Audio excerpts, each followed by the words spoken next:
अस्सलाम वालेकुम दोस्तों।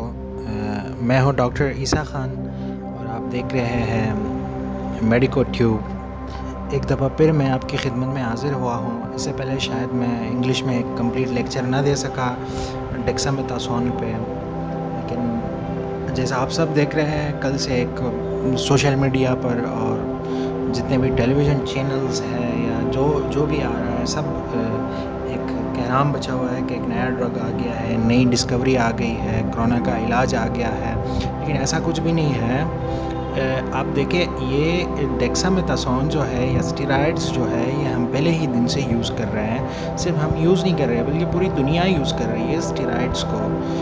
असल में होता क्या है कोरोना में, ऐसा है कि ये जो कोरोना वायरस है, ये करता क्या है, ये जो है इम्यूनो इन्फ्लेमेशन करता है और थ्रोम्बो इन्फ्लेमेशन करता है।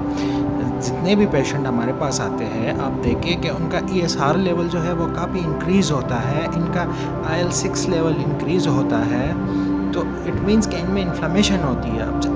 अब यहाँ इन्फ्लेमेशन से हमें याद आता है, हमें SLE याद आती है, हमें स्क्लेरोडर्मा याद आता है, हमें रेमेटॉइड आर्थराइटिस याद आता है, सीरम सिकनेस, अस्थमा, ऐसे काफ़ी सारी डिजीज़ हैं जो सारी इन्फ्लेमेटरी डिजीज़ है। और इनमें स्टेरॉइड्स जो है वो पहले ही दिन से बहुत अच्छा रिज़ल्ट दे रही है और इन सब डिजीज़ में स्टेरॉइड यूज़ होता है। तो इसीलिए इस डिजीज़ में भी स्टेरॉइड कोई ऐसा कमाल तो नहीं है।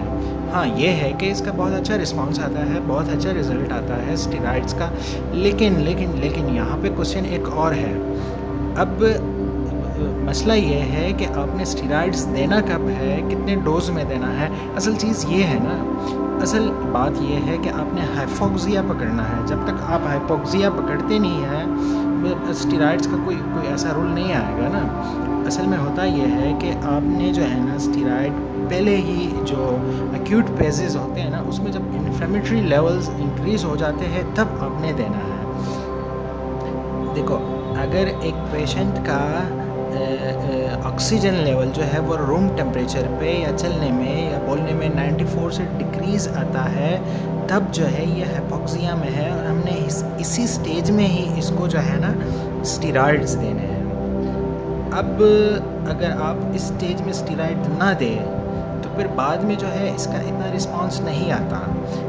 असल में हम पहले यूज़ कर रहे थे हाइड्रोक्सीक्विनिन, लेकिन उसका पता है क्या, उसका जो रिज़ल्ट होता है ना, वो थोड़ा सा लेट आता है और हमें एक्यूट स्टेज में चाहिए ताकि हम लंग इंजरीज़ को जो है ना इन्फ्लेमेशन से बचा सकें। लेकिन वो जो है वो एक्यूट फेज़ में हमें इतना रिज़ल्ट ना दे सका है। तो एक्चुअली वो भी इन्फ्लेमेटरी ड्रग है, तो एंटी मलेरियल, लेकिन उसका जो एक्शन था वो थोड़ा सा एंटी इन्फ्लेमेटरी था, लेकिन वो जो है पहले फेज़ में हमें वो रिज़ल्ट ना दे सका। तो अभी ऑक्सफोर्ड यूनिवर्सिटी ने एक स्टडी की है। इन्होंने कोई 4,000 पेशेंट्स लिए हैं और 2,000 पेशेंट्स लिए हैं। डिफरेंट ग्रुप्स इन्होंने बनाए हैं। 4,000 पेशेंट्स को जो है ना इन्होंने डेक्सामेथासोन नहीं दिया है और 2,000 पेशेंट को जो है इन्होंने डेक्सामेथासोन दे दिया है।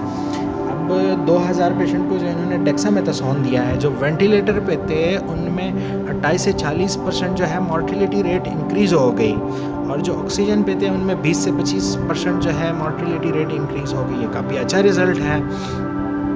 अब असल में क्वेश्चन वही है ना कि जब तक आप हाइपोक्सिया पकड़ते नहीं हैं, आपको स्टेरॉइड का कोई फ़ायदा नहीं होगा।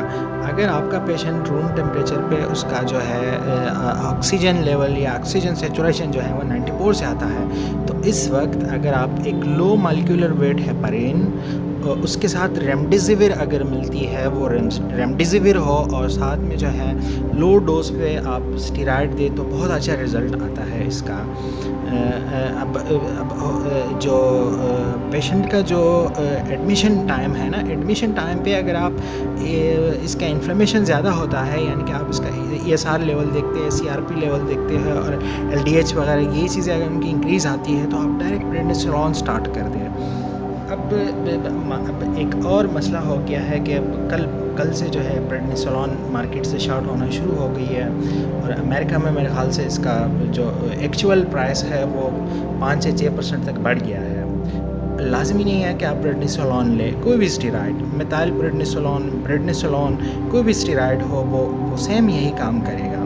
अब आते हैं डोज़ की तरफ कि इसका डोज़ क्या होना चाहिए। नॉर्मली जो है हम प्रेडनिसोलोन देते हैं 1 mg पर kg। अब प्रेडनिसोलोन को देख के जो है हम डेक्सामेथासोन का डोज़ निकालते हैं, तो डेक्सा का 1 mg जो है वो 5 mg प्रेडनिसोलोन के बराबर होता है। तो अब ये हम नॉर्मल डोज़ में देते हैं, लेकिन जो लो डोज़ हम कह रहे हैं तो हम इस डोज़ से कम देंगे।